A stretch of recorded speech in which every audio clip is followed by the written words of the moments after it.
Hello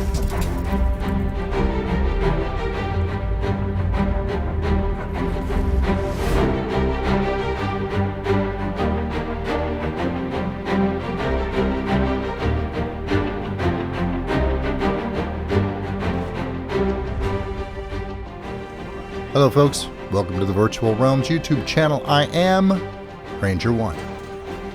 It's Saturday night, and I'm in a bit of a quandary.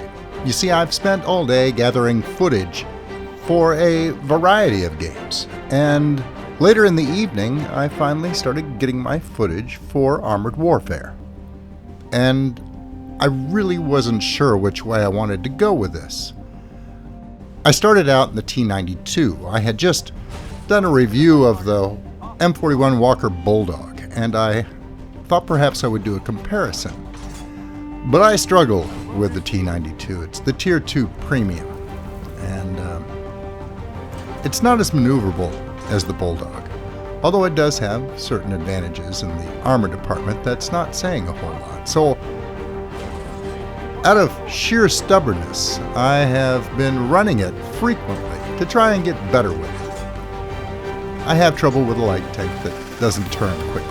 It's a limitation on my part. The tank is probably fine. I see people do wonderful things with it, but I struggle with it. So, this is what the first footage I got on Saturday evening was like. The matches were all pretty much the same. I'd find myself in situations where, well, I was pretty overmatched and outgunned, and I really couldn't employ the tank to its strengths. Time after time after time. Like being in front of this Patton, for instance, and pinned down with tanks to either side of me, limiting the options that I had as far as mobility. And that can be a little tiring. You see, when I put together a video, I like to have a theme in mind when I do so. And, well, it just wasn't working out this time around. Yes, I would have some luck, like my initial kill, but most of them would end up going like this.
So yes, the match had its moments, but ultimately, who wants to watch something like that? Or 2 or 3 videos like that, strung together into one. So I thought, well, you know what? Instead of the Tier 2 premium tank, let's look at the Tier 3 premiums. We've got 2 to choose from. The first one being the Abbott. I haven't run the Abbott since, early in early access. So it's been months, I think. And I enjoyed it back then, but wow, I haven't really touched artillery much to speak of since then, so this was going to be a bit of a learning experience for me. Stay still. He did. Good boy. We'll throw in another one. He finally moved, though. And see if we can do a little damage to this T-62. Maybe? Stupid rock. So, the Abbott is all about strategy. You've got 3 shots that you can whip off in relatively rapid succession. You don't have anything fancy, you don't have any specialty shells, but those 3 shots coming in relatively close together, they can have an impact on the match. I knew that I was going to have a little bit of trouble trying to put together an exciting video with artillery, or at least I thought so. But this top-down view, I guess it's more of an angled view, it does allow you to watch a lot of the action in the match from a perspective that you just can't get with any other piece of equipment in the game.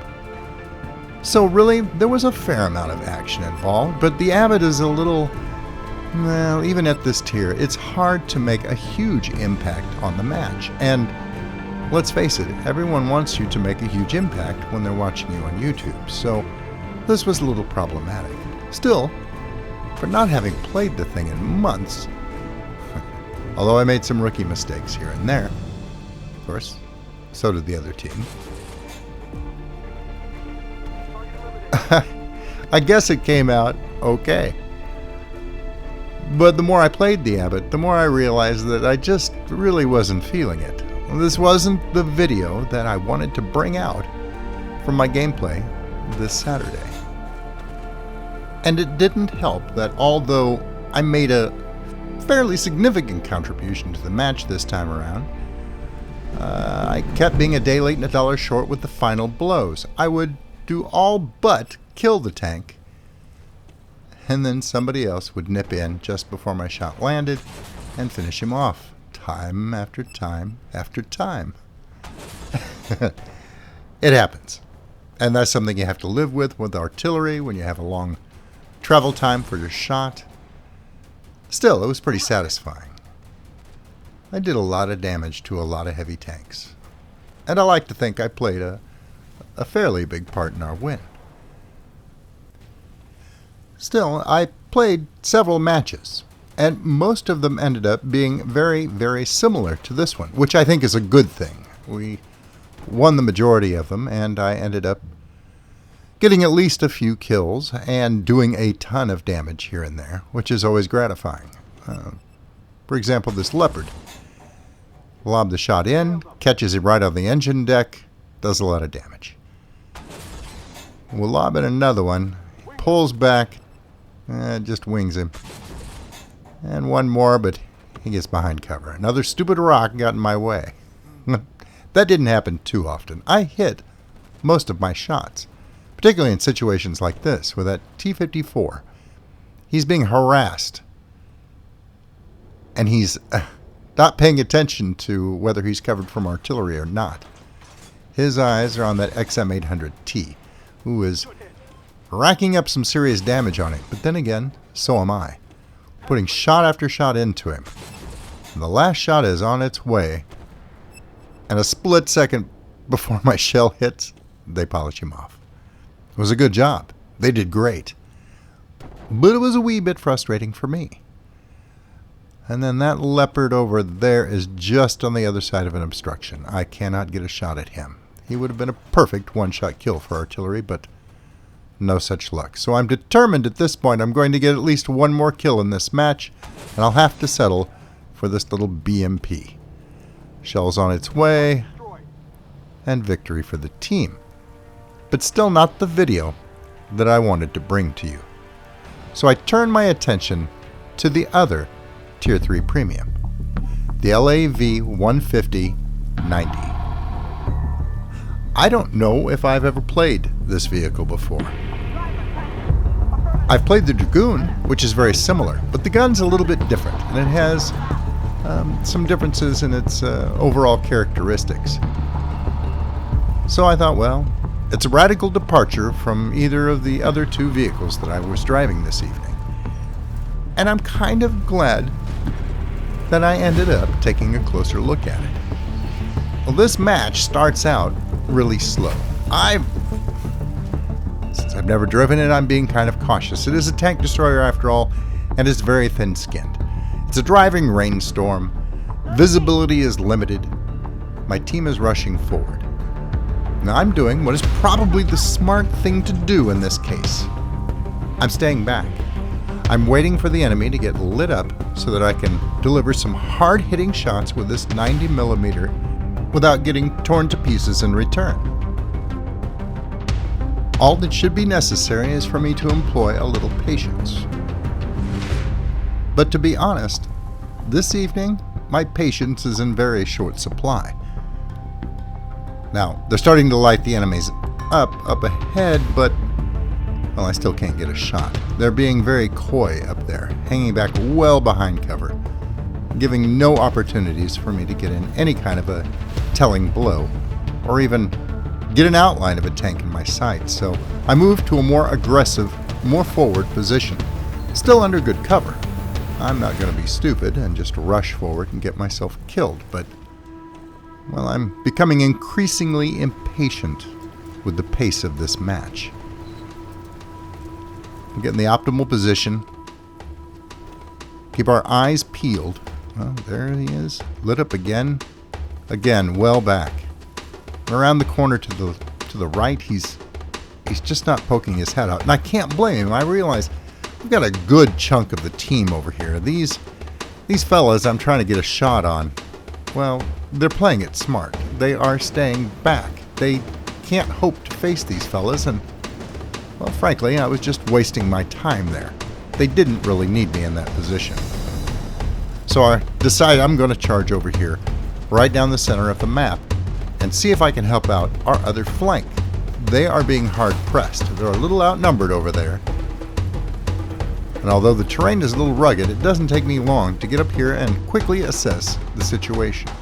Now that scorpion just committed suicide. Interesting. Not good for me, though. I'll see what's going on. And again, I could hang back and wait for a target, but that's just not going to fit the bill this evening. So I'm going to go ahead and push forward as close as I can to the enemy cap, or to the central capture point, and see if I can lure somebody into my sights. I'm beginning to think that this match is going to end up a bust, and that I'll be lucky to get any kills at all.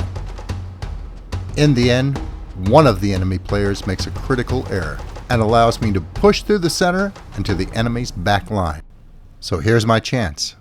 I'm going to turn this match on its ear or die trying.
Well, in the end, I did die trying, but I think it turned out pretty well. It certainly spiced up what would otherwise have been a very boring match. So that's how I spent my Saturday. Pretty typical. How'd you spend yours? Take it easy, guys, and until I see you again, good hunting. Thanks for watching. I hope you were entertained. If you liked the video, please remember to subscribe. And if you're already a subscriber, thank you. And I'll see you next time.